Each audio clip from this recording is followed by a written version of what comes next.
A question I often get asked is, Jeff, what is your favorite deck to play in Marvel Snap? And decks exactly like this one, the Beast Bounce deck, are exactly my cup of tea. Specifically, I like decks that have a ton of different sequencing decisions, meaning we have a bunch of different cards to play out on average over the course of each turn, and figuring out the optimal order and which cards to play to maximize our chance to win a game is a puzzle that I find really enjoyable. This archetype, if you're not familiar, focuses around its namesake here in Beast that returns all other cards at our location to our hand, making them cost one less. In addition to Beast, we're also leveraging Falcon here that can bounce specifically one cost cards back to our hand. Why are we bouncing cards and which ones are we bouncing? Well, there's a few of them. Iceman, as well as Korg and Black Widow, are the primary cards that we're looking to bounce back and forth to our hand. All of these cards have a meaningful disruptive effect when they come into play, so when we return them to our hand and deploy them for a second time, we get to double up on that disruption. We also have Hood here in the 1-drop slot that generates us a powerful demon when it comes into play, as well as a finisher. And then as far as other finishers go, we have Angela, who really loves when we bounce cards back from her location, so she gets bigger for each card played out to her path. On the back of Beast and Falcon, Angela can often get up to double digits worth of stats in this deck. And speaking of cards that scale up to double digits worth of stats, Hitmonkey, our latest season pass card, absolutely loves this archetype. It's not uncommon in the final turns of the game to put a double digit Hitmonkey into play from zero, creating an absolutely massive swing that your opponent is going to have a difficult time predicting where exactly on the board those cards are going to be playing out to.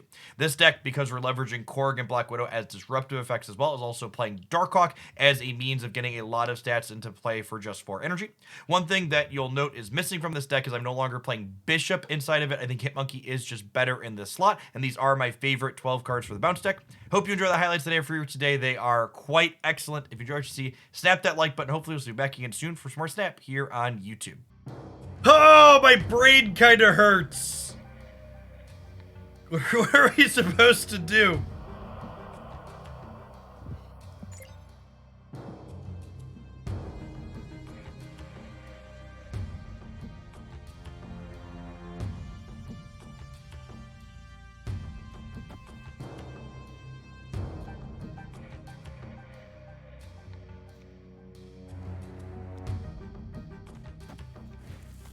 I think I'm supposed to do this.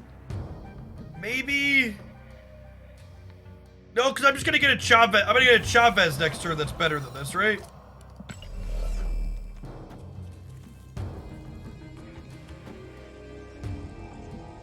Okay, I do this, and then I Chavez next turn. Yeah, okay.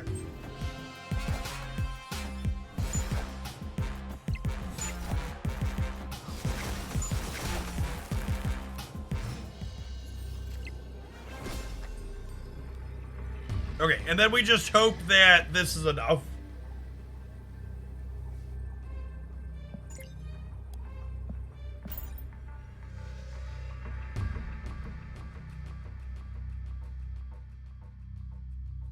I wish I could see the cost of the cards in their hand.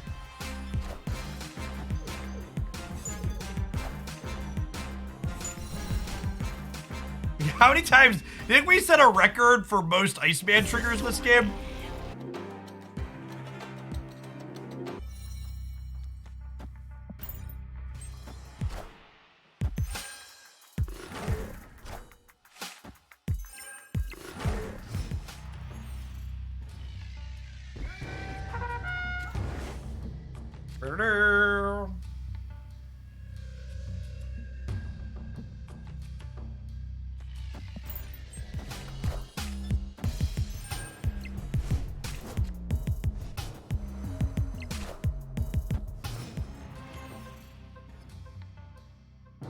You don't have to outrun the bad locations, you just have to outrun your opponents, Moon.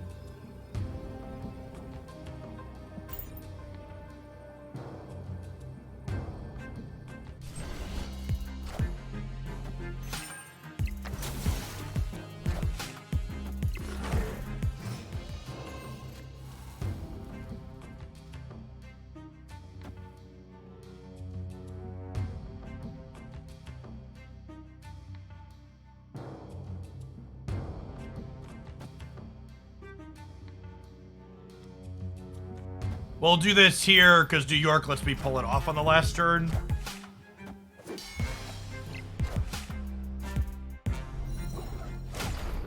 Okay, could have gone worse.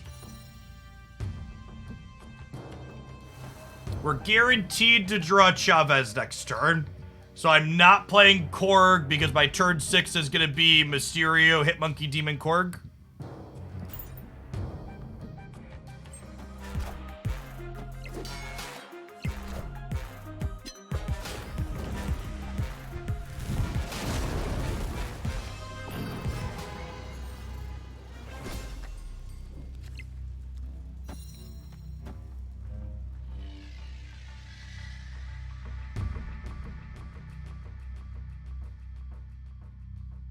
You want to move Angela? I think I want to move Hood.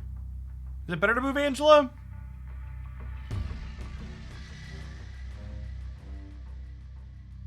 Yeah, I guess Angela gets bigger if we move her.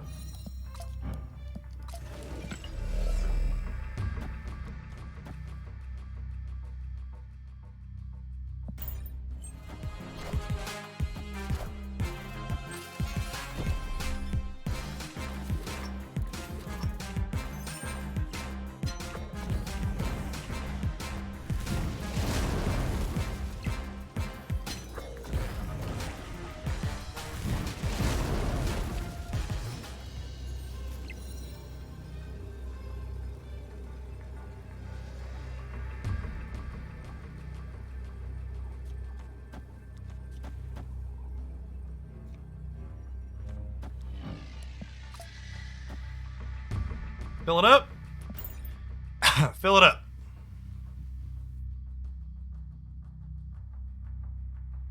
They're not getting screwed by Storm. Is that the truth?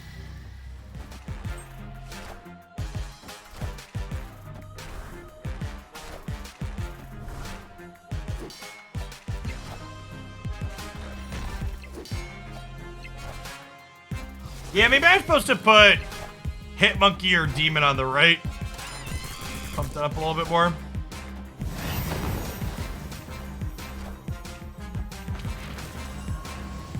Puppy?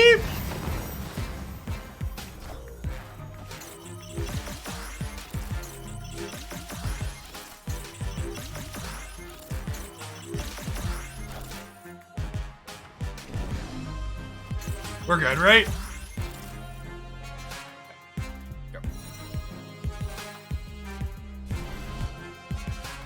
Location variance turned off. Yeah, Chad, if you don't want location variance, victory.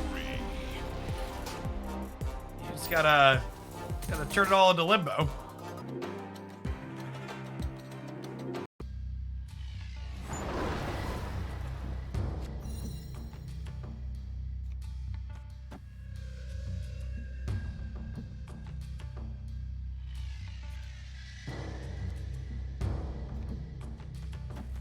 I do this, and then next turn we do 1-drop Beast, pick the ball back up. Yep.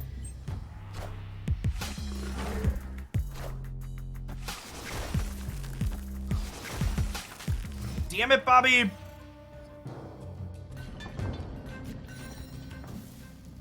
Okay, this is fine.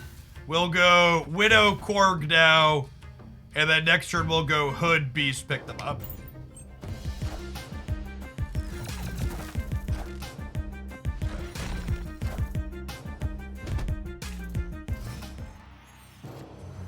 I think cutting Black Widow from this deck is an incredible mistake.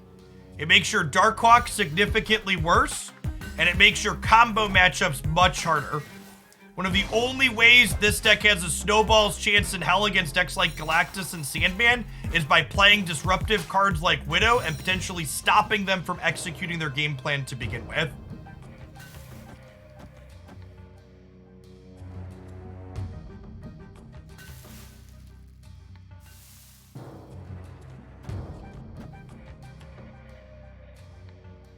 Speaking of, do I want to cut them off of a draw here? They are unfortunately playing the Wave Hulk deck. It might actually be right not to Falcon here because they're the Wave Hulk deck.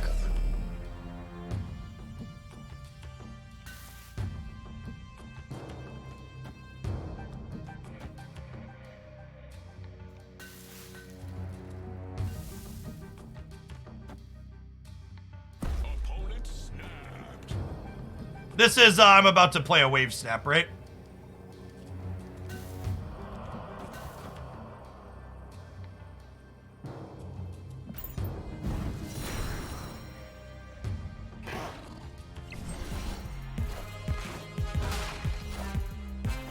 Really? It's not. Okay.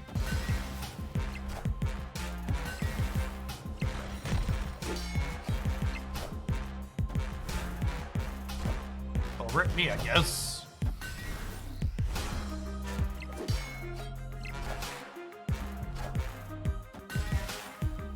Leave it anyways. I think it's right, based around this start, to play around a wave here on 5. Obviously, I get more linear stats if we, like, play out to here and then Falcon it back. But I think just because they look like a wave deck, I just make my move this turn and plan to play Chavez on 6.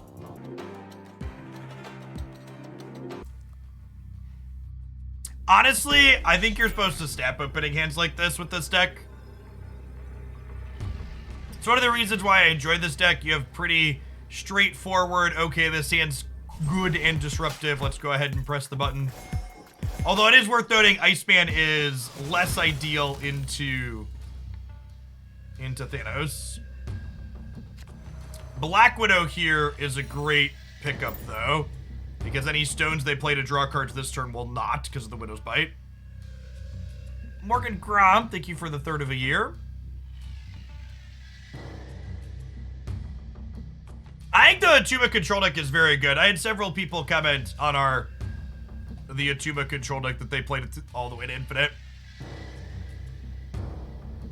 Maybe we'll play some of that next. That deck has Gamora in it. I need Gamora boosters.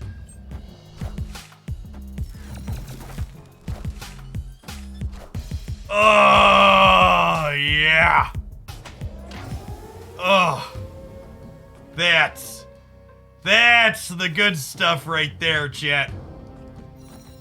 That's when your Widow cuts them off of not 1, not 2, but 3 draws.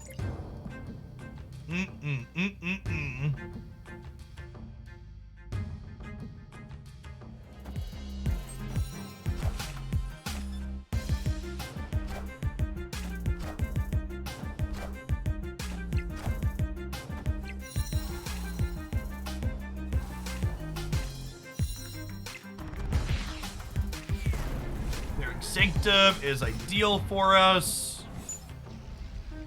We're setting up Valk on the left. Yeah, that sounds likely.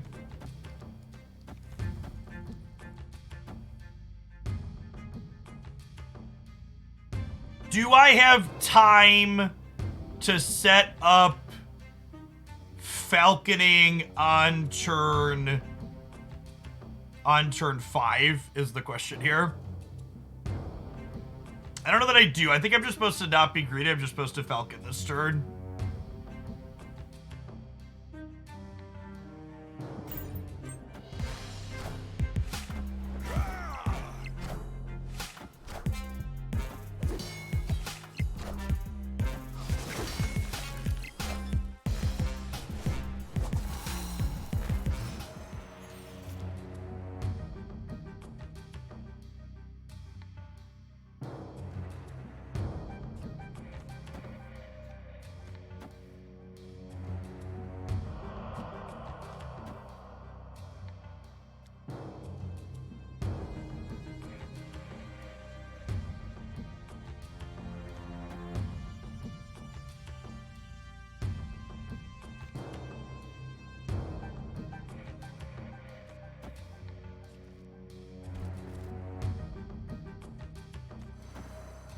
I think I just do this, and then next turn is Chavez plus 2 0 energy 3 power things, right?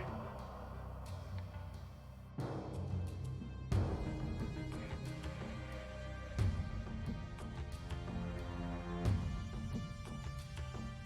I want to play Iceman to disrupt? That's a good question.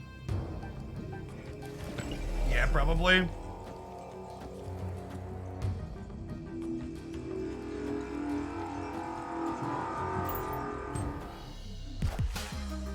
I had to reset here, unfortunately, because I need to Iceman before I Black Widow.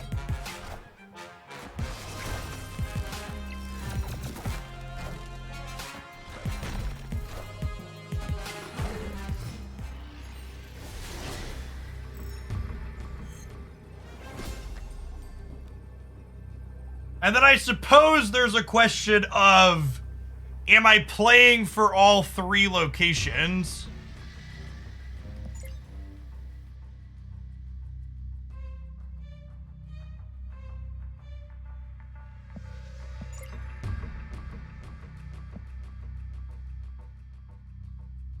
We beat left. Yeah, this is +8 here, which puts us to 9, which means if they Widow's Bite here, we're winning. It's hard to win left with A-Man. It is, yeah. But also, so the problem is, like, if I gave them a Widow's Bite, which was right to cut them off a draw, but it means, like, if I do this and they go, like, bite, we lose to Thanos here, but we've cut them off of so many draws. That's so close. It felt like they were setting up Valk here. Yeah, I should have stuck to my gut. Are we good here anyways? We're good here anyways. Yeah, I don't know. I think I was supposed to play for all 3 here. I think I was supposed to play for all 3.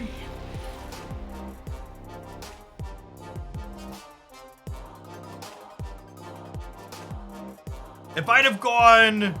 Oh, I guess I would have lost though, right? The way Blue Marvel works out.